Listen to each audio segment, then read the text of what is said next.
माफ करा दादा, आम्हा तुम्हाला विसरू शकलो नाही। माफ करा दादा, आम्हा तुम्हाला विसरू शकलो नाही। अर्थसंकल्पीय अधिवेशनात तुम्हाला न्याय देऊ शकलो नाही। विधिमंडळातील अर्थमंत्री तुम्ही न्याय आम्हा देत होता, राज्याच्या हितासाठी मात्र अहोरात्र झटत होता। सातत्याने प्रयत्न करून हाती काही आले नाही। माफ करा दादा, आम्हा तुम्हाला न्याय देऊ शकलो नाही।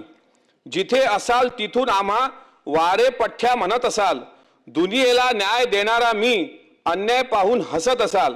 कामाच्याच माणसाला आम्ही समजू शकलो नाही। माफ करा दादा, आम्हाला तुम्हाला विसरू शकलो नाही।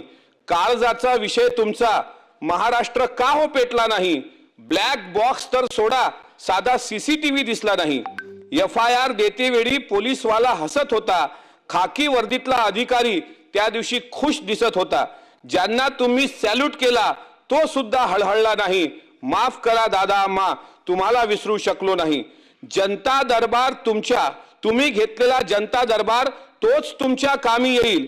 त्याच दरबारातील जनता अपमानाचा बदला घेईल। सरकार सत्ता येईल जाईल, न्यायाचा वादा मिळणार नाही। कितीही पिढ्या खपल्या तरी अजित दादा घडणार नाही। माफ करा दादा, आम्हाला तुम्हाला विसरू शकलो नाही। अर्थसंकल्पीय अधिवेशनात तुम्हाला न्याय देऊ शकलो नाही।